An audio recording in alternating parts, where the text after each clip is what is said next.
Hey guys, what's up? It's me, Fanatic, and welcome to another Pokemon Wi-Fi battle. Today I have a PU battle against the one and only Fran.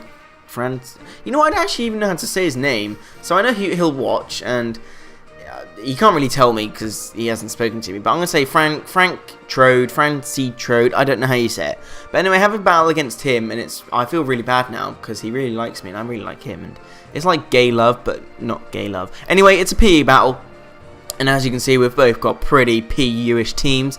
He is running Lunatone, I can't remember its name, Rapidash, Grumpig, Swalot, Onix, and Vileplume. So a pretty bulky team with the offensive Rapidash. So actually looking at his team now, I wouldn't have actually known what Pokemon would have been his offensive Pokemon. And yeah, my team is Hypno, Simipour, Pignite, Staravia, Duosion, and Ivysaur, the same as my last battle that I uploaded. And to be honest, we built this battle up for a while, and here it is. It was so worth the wait, as you will see. So I have a PE battle against No, I'm just going to avoid saying his name, because I know I'll say it wrong, even though I've been talking to him for like the last few days. Anyway, he starts off with Vileplume, the big thing that does things itself, and I start with Hypno, and immediately I reveal the or do I can't remember what I do actually. I might go straight for the Seismic Toss. I can't really remember. But he brings in Grumpig, and I go for the Protect just to see what he wanted to do. That's what I wanted to do, of course. He switches in his Grumpig and then decides to switch it out again and brings back in Vileplume. Don't know what he was expecting. I'm just going to go for the Seismic Toss because I'm thinking Grumpig probably can't hurt me too much. And any damage on these defensive Pokemon will be nice. Obviously, here's the Black Sludge in this thing. This is a specially defensive variant, as I find out very shortly because I battled an offensive one last time. Here I go for the Magic Coat. Not really looking at it now. I don't know why, because everything I bounce back at him won't affect him, whether it's Sleep Powder, Toxic, unless it gets something like Thunder Wave, which in that case, if it does, it doesn't ever carry it. And kind of showing off I have Magic Coat, just so I don't get poisoned, really. Anyway, I'm going to swap into my Enigma now because I know Toxic isn't going to really affect me because I am Magic Guard, and obviously he's not going to want to stay in on a Psychic move, so he's going to want to switch out at the end of this turn. And I tell you what, Duosion with a Life Orb is pretty powerful. It's a shame that it's just a floating flubber, so it just isn't very fast. Anyway, in comes Rapidash, and Rapidash doesn't... I don't think it takes the Shadow Ball too well. It does over half, which is pretty good for a non-stab attack that's neutral. But I switch because obviously he's going to be faster, and I have not got any physical defense whatsoever. So I know the Mega Horn is pretty much coming because we tried to battle before this, and his connection died. So I knew he had Mega Horn, and I can pretty much take anything he wants to go to with Pignite. It's a pretty good check to his Rapidash. So as long as Pignite's around while there's Rapidash is, I'm happy. I know he's going to swap out, so I swap out too. I go into Captain BB. I wanted to call him Captain Barbecue then, but he's not. He's Captain BB because he's Captain Bravebird. And U-turn out because I don't really want to stay on this thing because it's got huge HP and it's got massive physical defense. So the more Bravebirds and Double Edges I use, the more recoil I'm going to be doing, especially with the Reckless ability. He goes to the Amnesia, so he's actually, I'm guessing he's a physically defensive set with Amnesia to boost his special defense. So now basically he's just here to wall the hell out of me, and he's a Poison type, which is a pretty good defensive typing as well. But he can't take Flare Blitzers from Pignite too well. In the first battle, I actually got the first Flare Blitz off, and I burnt him. He missed the Gunk Shot though, which is what he done in that turn in the previous battle as well. So it's quite nice he missed. Here I go for the Flare Blitz, and wouldn't you know it, does a lot of damage, enough where I can take him down next turn, but I also burn him, which is brilliant. But another twist in the plot, he goes for Counter rather than Gunk Shot, and I should have known he was carrying this because I saw him try and use it in the last battle. But I guess he predicted me to go for a Flame Charge or something on the first turn.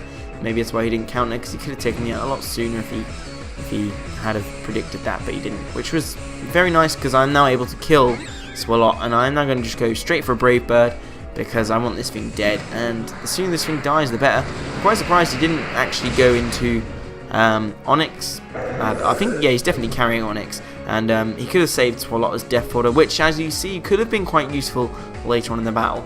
Now he brings in Onix because he knows basically he's got a free turn to set up rocks, and Captain Bravebird is still going to be is actually going to be taking a lot of damage from the switches in now, along with the recoil from Bravebird and Double Edge. So my time is now limited with Staravia on the field, but I bring in my Ivysaur, knowing he's not going to want to stay in on the next turn, and I predict his Vileplume switch. I mean, I can't really Giga Drain, I can't Leech Seed him because he's a grass type, I can't Sleep Powder him because he's a grass type, so I go straight for the Sludge Bomb, and I know because it's grass poison it's going to be neutral, and this is where I could tell it's actually a specially defensive variant, because in my previous battle I came up against what I'm assuming is a specially attacking variant, or just something that didn't have any special defense investment, and it done way more damage than that.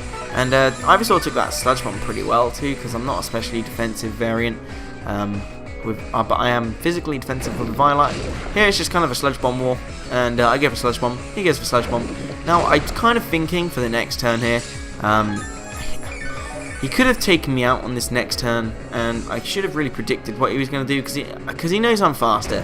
Another Sludge Bomb is going to take him low down yellow, and he gets the Synthesis. I could have used that to my advantage and got a free switch, but I didn't. So at this point I kind of figured it's best thing, or it's in my best interest to leave Ivysaur in and actually die. So I think that is what I do on the next turn. Oh no, but he switches, so I don't really know what he's actually going to bring in now. I see he brings in his Grumpig. I go for the Sludge Bomb again, which, of course, the first time you use it on a Pokemon that isn't a poison type, I don't poison it. I thought oh well, I'm obviously thinking of a different battle. I thought I poisoned him, but I do die to the Psychic, obviously, because that thing is stab and super effective, and I go down, which really sucks. But in comes Captain Bravebird again. I really want to make him like, whenever I say Captain Bravebird, I want to sing it like Captain Caveman. Like the cartoon, the caveman guy who had a magic flying club. If you don't know what I'm on about, look it up. Anyway, in comes Rapidash, and I U-turn. He obviously predicted that, I guess. I didn't quite die, which is a real shame. So I'm going to swap out into my Kong, which is my Simipour, hoping that he was an adamant one, and meaning that I would actually be faster, I believe. But he is faster than me, so I'm guessing he's jolly banded, because he told me he was banded afterwards. Kind of guessed that though, because I think most Rapidashes are. And he gets to the Wild Charge and takes me out, but I'm not too fussed by that, because technically Kong did take this Rapidash out, and it's down, and that's his only really offensive threat that scared me, like, in the whole battle, so I wasn't too worried about that. But now I get switched initiative here, so I bring in Captain Bravebird, and I know if I want to U-turn out, I still have enough HP to take one more switch in, so he also doesn't want to take the U-turn, probably take him out, because Banded Staravia does some serious damage. In comes Onix, and the U-turn was a good move on my behalf. If I'd have gone for Bravebird, I wouldn't have had such a good switch advantage here, and I believe I do take my chances here and bring in my Enigma, my Geosion, which does carry the Energy Ball, which he must have not been expecting, because well, I'm actually faster because he went for the Dragon Tail at this point. Dragon Tail or Roar, it's one of them, he told me. If he hadn't have done that, he could have... Actually, I don't think he'd been able to have dealt any damage to me, but yeah, I do take him out of the Energy Ball, obviously because it's 4 times effective, even if it is non-stab and he is Violet. But anyway, in comes Grumpig, and because I'm at full health and Grumpig isn't the strongest Pokemon, I can live a Shadow Ball, and I can hit him back with a Shadow Ball, which in return doesn't do too much either, because Grumpig is an absolute animal, and he goes for the Psychic this turn, I guess just in case I switched, and I don't quite take it, which is a shame. Maybe if I was a Violet or more specially defensive investment, I might have, but I don't. And now in comes Captain Bravebird again. Because I know Onix is dead, I can freely Bravebird on whatever I want, and I'm pretty much guaranteed to kill any Pokemon he brings in. Well, he brings in his Vileplume actually, and he has Lunatone left, so he could have put in Lunatone, but he sacks off his Vileplume, and this was pivotal. This is where having the Swallotta sack would have been nice for him, rather than getting rid of Vileplume. He sacked his Vileplume here, realising afterwards that it was carrying Toxic, and it was the only thing that can actually touch my Hypno, which is the only Pokemon I have left at this point, while he has Lunatone and a half-dead Grumpig. So it's down to Hypno, who is out at the start of the battle and hasn't done anything since, versus Grumpig. Now, I know I can actually stall this Grumpig out, even if it has Shadow Ball and it is offensive. Hypno's got massive HP, or pretty big HP, and pretty good special defense. I eat that Shadow Ball up. I can go for the Wish on this turn, and then I don't even need to Protect on the next turn to guarantee myself a Wish. And I'm pretty sure I can live a critical hit too, because it's only 1.5 rather than 2 times this generation. He goes to the Shadow Ball again. He's trying to get some special defense drops, but he didn't get one on the first one, and he doesn't get one on this one either. I managed to get the Seismic Toss off, and it's not going to quite kill Grumpig off at this range. So rather than trying to keep this, to make this a super stally battle, I'm just going to let my Wish come true, heal up with some leftovers, He's going to hit me with Shadow Ball next turn, obviously trying to get another special defense drop or a crit. If he'd have got a crit, the game would have been a lot different, that's for sure. But he doesn't, and he goes for, I go for Seismic Toss to finish him off, and now it's down 1v1. He's got his Lunatone, I have my Hypno. I'm down to about half HP, he's got a full HP Lunatone.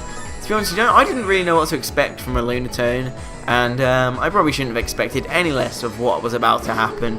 He can't hit me with anything he has, so he just goes straight up for the explosion. What the fuck?